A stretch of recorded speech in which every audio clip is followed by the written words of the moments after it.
Why do you feel restless when everything is going well? You've grounded yourself, you've learned to feel, you've found pleasure and joy, you've found connection, you've found safety, and yet something feels unsettled. Like there's this energy inside of you with nowhere to go. Like you should be doing something, but you don't know what. Like there's this restless humming beneath your life, even though everything is going well. And here's what I need you to understand. The restlessness is not a problem. This is creative energy with nowhere to go.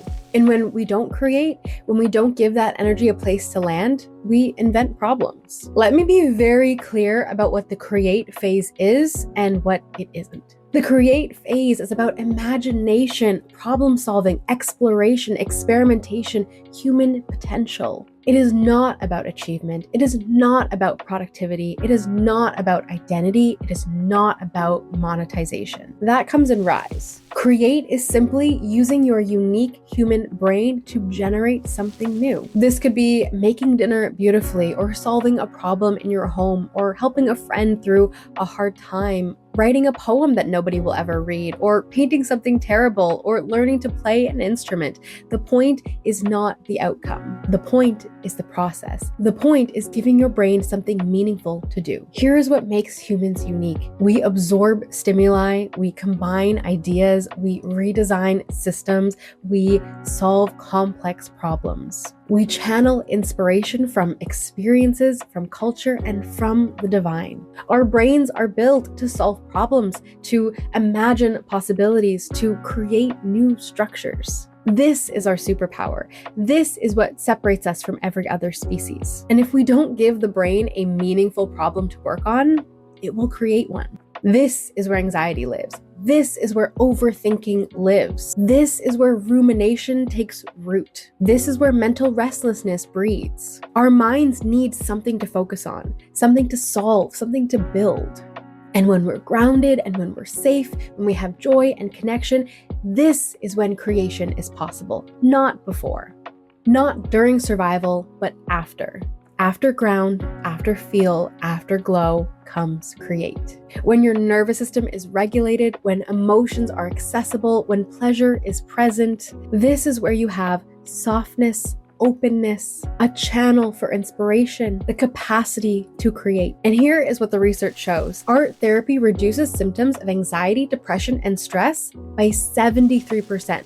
73%. Visual art therapy shows significant improvement in anxiety symptoms across 35 studies with over 3,000 participants. 78 participants in art-based workshops reduced their anxiety and depression symptoms by 3 points. This isn't just about feeling better. This is about our biology.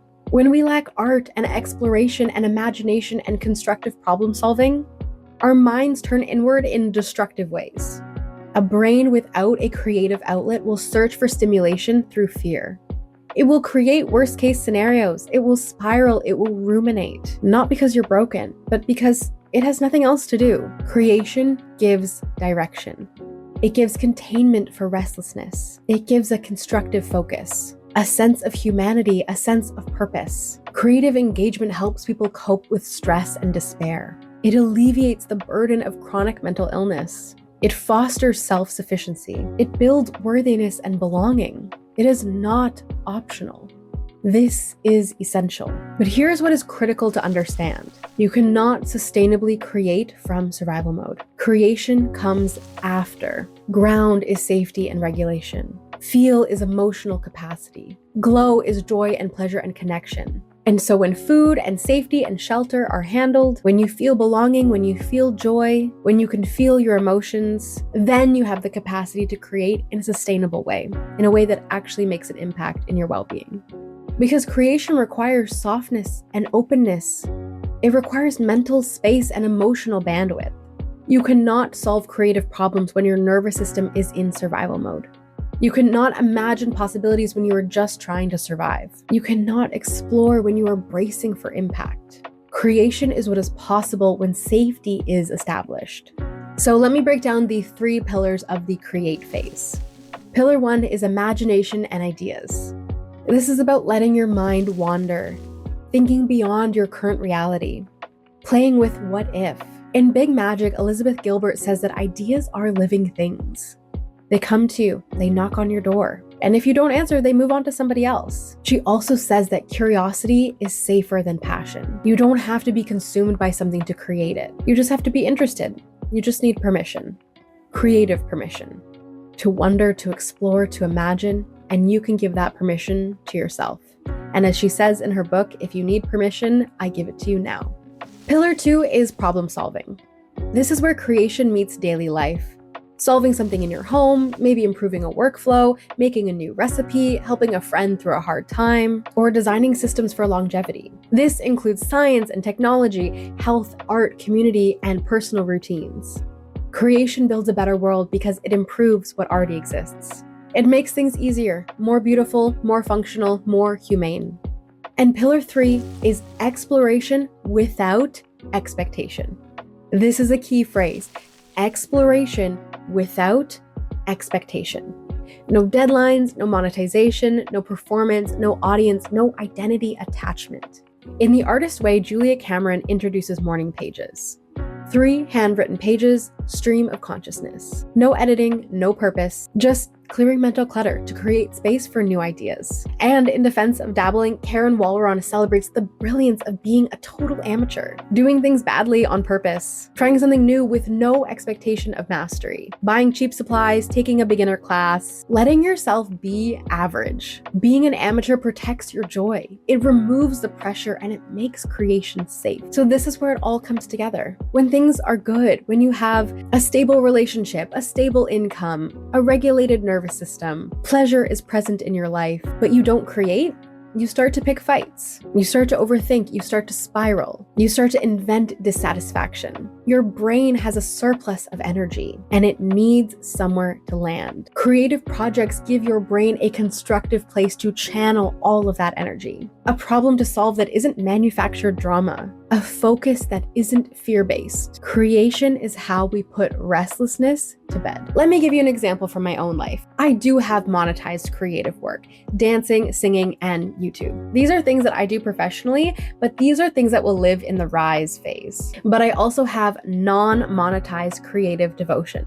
Things like film photography, writing, and rhinestoning. These are things that I will never monetize. Film photography for me, it's sacred. I love getting lost in finding the right light, experimenting with composition, developing the film, and seeing what comes through. There are no deadlines, no editing pressure, no clients, no expectations. Just light and experimentation. Same with rhinestoning. I love doing it for myself, but I would never want client expectations and deadlines. This distinction is critical. Some creativity should never be monetized because the moment you attach an outcome to it, the moment you make it productive, it stops being about creation and it becomes work. And I do want to clarify, this does not mean you cannot monetize creative things. I make a living off of being an artist, but I also have creative hobbies that are sacred and will never be monetized. And it is so important that you have that as well. So let me just clarify this difference between create and rise. Create, it's play, it's experimentation, it's amateur energy.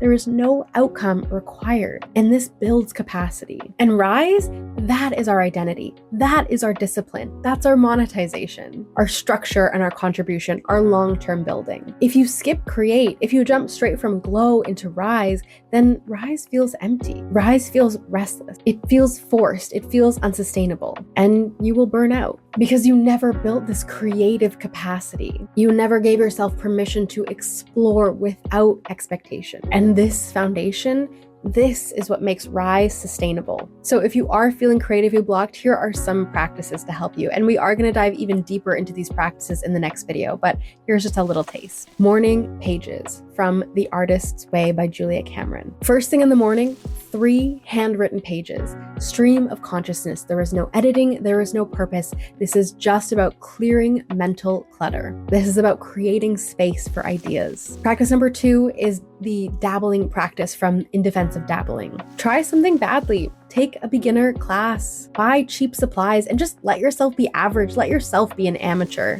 And number 3 is the curiosity ritual from Big Magic. Follow what feels interesting, not what feels impressive. Let curiosity lead. Creation is a biological necessity. It is mental health hygiene. It is human evolution. It is our superpower, and it does not need approval or monetization or productivity. It can be unfinished, it can be messy, it can be bad. All it needs is space and permission to be curious. Before you rise into identity, build your creative capacity. Before you contribute to the world, remember how to experiment. In the next video, we will dive deeper into how to actually find your creative outlets and how to carve space for them in your real life and how to protect your creative time from productivity culture. This is the Paradise Path. Ground, feel, glow, create, and rise. Thank you so much for being here. You are exactly where you are meant to be. Welcome to Create, and welcome to your return to paradise.